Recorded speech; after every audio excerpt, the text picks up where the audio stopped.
আল্লাহ রাসূল সাল্লাল্লাহু আলাইহি ওয়াসাল্লামের জীবনে এমন কি আছে যা শিখলে আপনার সন্তান আদর্শবান সন্তান হতে পারে। আল্লাহ রাসূলের ছোট্টবেলা থেকে শুরু করে তার মৃত্যুর আগ মুহূর্ত পর্যন্ত তার মিথ্যা কথা বলা, অসত্য কথা বলার কোনো কালিমা তার জীবনীতে আমরা খুঁজে পাইনি। রাসূল করিম সাল্লাল্লাহু আলাইহি ওয়াসাল্লাম আল আবিদ নামে খ্যাত অর্জন করেছিলেন। রাসূলের আদর্শের মাঝেই আমাদেরকে আমাদের উত্তম আদর্শ খুঁজে নিতে বলেছেন। এমন একজন রাসূল আল্লাহ পাক রব্বুল আলামিন পাঠিয়েছেন। আল্লাহ পাক রব্বুল আলামিনের প্রিয় হাবিব বিশ্ব মানবতার মুক্তির দূত মুহাম্মদুর রাসূলুল্লাহ সাল্লাল্লাহু আলাইহি ওয়াসাল্লামকে প্রেরণ করে আল্লাহ পাক রব্বুল আলামিন বলছেন, ওমা আরসালনাকা ইল্লা রাহমাতাল লিল আলামিন। হে রাসূল, আমি আপনাকে গোটা বিশ্বের আসমান জমিনে যা কিছু আছে সকলের জন্য রহমত করে পাঠিয়েছি। সুবহানাল্লাহ। এমন একজন রহমত আলা নবী তিনি ছিলেন। ছোট্টবেলা থেকে তার বাস্তব জীবন, আমি মনে করি আমাদের সন্তানদেরকে বাস্তব জীবনের সকল কিছু আমরা শিক্ষা দেই। ফিজিক্স, কেমিস্ট্রি, বায়োলজি, ম্যাথ যা কিছু আছে দুনিয়াবী শিক্ষার সব বইগুলো, পাঠ্যপুস্তকগুলো আমরা পড়াচ্ছি। আমি আপনাদেরকে অনুরোধ করছি, আপনার সন্তানের এই নবীজির জন্ম এবং মৃত্যুর মাসে আপনার সন্তানের বইয়ের টেবিলে আপনি রাসূলুল্লাহর একটা সিরাত গ্রন্থ রেখে দেন, আর রাহিকুল মাখতুম। এই বইটি আপনার সন্তানের টেবিলের মধ্যে রাখুন। আপনার সন্তান যদি রাসূলুল্লাহর জীবনী জানতে পারে, বুঝতে পারে, সে সন্তান মানুষের মতো মানুষ হবে বলে আমি বিবেচনা করছি। সম্মানিত প্রিয় উপস্থিতি, আল্লাহ রাসূল সাল্লাল্লাহু আলাইহি ওয়াসাল্লামের জীবনে এমন কি আছে যা শিখলে আপনার সন্তান আদর্শবান সন্তান হতে পারে। আল্লাহ রাসূলের ছোট্টবেলা থেকে শুরু করে তার মৃত্যুর আগ মুহূর্ত পর্যন্ত তার মিথ্যা কথা বলা, অসত্য কথা বলার কোনো কালিমা তার জীবনীতে আমরা খুঁজে পাইনি। রাসূল করিম সাল্লাল্লাহু আলাইহি ওয়াসাল্লাম আল আবিদ নামে খ্যাত অর্জন করেছিলেন। 2 নম্বরে তিনি আমানতদার হিসেবে খ্যাত অর্জন করেছিলেন।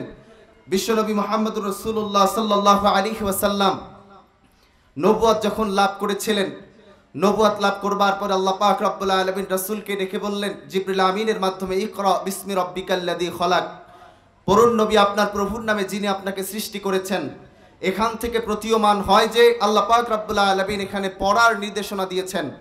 আগে আল্লাহ পাক রব্বুল আলামিন বলতে পারতেন, নামাজের বিধান দিতে পারতেন, বিভিন্ন রকম ইবাদত বন্দেগীর বিধান দিতে পারতেন, কিন্তু আল্লাহ পাক রব্বুল আলামিন তা না দিয়ে সর্বপ্রথম যেটা বলছেন যে আগে জ্ঞান অর্জন করুন, আগে জানবার চেষ্টা করুন।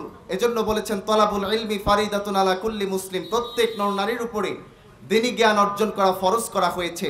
আসুন আপনার সন্তানকে সে শিক্ষা অনুযায়ী রাসূল করিম সাল্লাল্লাহু আলাইহি ওয়াসাল্লামকে যে শিক্ষা অর্জনের কথা বলা হয়েছে, কোরআন শিক্ষা, এই আদর্শটা আপনার সন্তানকে আপনি শিখিয়ে দিন।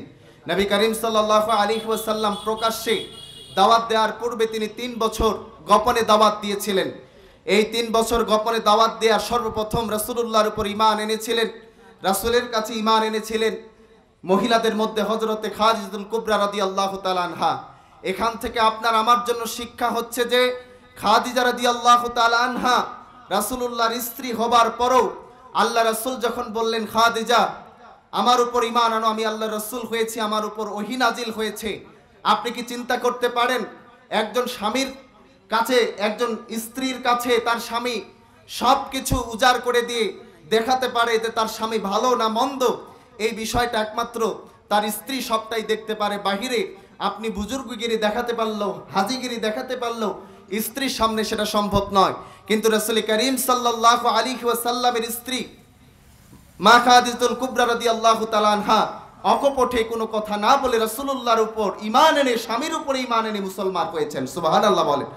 এরপরে বাড়িতে ছিলেন যায়েদ রাদিয়াল্লাহু তাআলা আনহু, নবীজির খাদেম ছিলেন। একজন ব্যক্তিকে যদি চিনতে চান, সে ব্যক্তির ব্যক্তিত্ব স্ট্যাটাস আপনাকে দেখতে হবে। তার ড্রাইভারকে জিজ্ঞেস করবেন, তার ড্রাইভার বলতে পারবে তার আচরণ কেমন। তার বাড়িতে থাকা কাজের বুয়া বলতে পারবে সে ব্যক্তি, সেই মালিকের আচরণ কেমন। তার স্ত্রী বলতে পারবে তার আচরণ কেমন।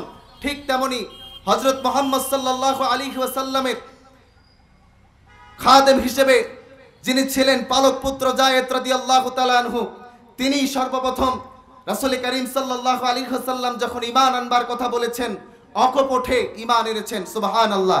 তিনি এমন আদর্শের মূর্ত প্রতীক ছিলেন যেটা বলা বাহুল্য। সর্বোপরি হযরত আবু বকর সিদ্দিক রাদিয়াল্লাহু তাআলা আনহু ঈমান এনেছিলেন, যিনি 20 বছরের বন্ধু ছিলেন। একজন বন্ধু সব জানে। একজন বন্ধুর সাথে যদি 20 বছরের আপনার যদি বন্ধুত্ব হয়, আপনার ভালো মন্দ, আপনার চলন বিলন কোনোটা অবলোকন করা আপনার বাকি থাকবে না। হযরতে আবু বকর সিদ্দিক রাদিয়াল্লাহু তাআলা আনহুকে বললেন, আবু বকর, আল্লাহ রাসূল, আল্লাহ তাআলা আমাকে রাসূল হিসেবে প্রেরিত করেছে, আমার উপর ঈমান আনো।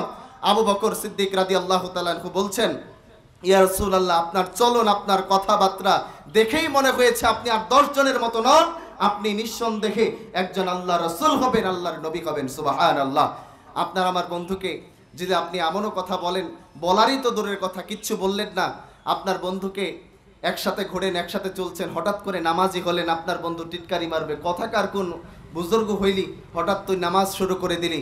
কিন্তু হযরত মুহাম্মদ সাল্লাল্লাহু আলাইহি সাল্লামের বন্ধু এমন বন্ধু ছিলেন যিনি বলেছিলেন, অকপটে ঈমান এনেছিলেন, অর্থাৎ রাসূল করিম সাল্লাল্লাহু আলাইহি সাল্লামের আদর্শের মাঝে আমাদের উত্তম আদর্শ নিহিত রয়েছে।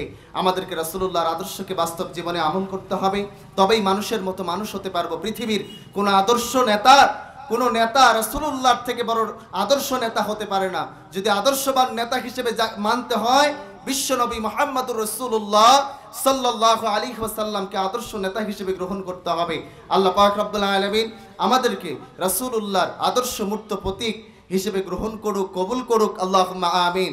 না হলে সেদিন কিয়ামতের ময়দানে আমাদেরকে কঠিন সময় পার করতে হবে। আল্লাহ তাআলা আমাদেরকে কবুল করুক।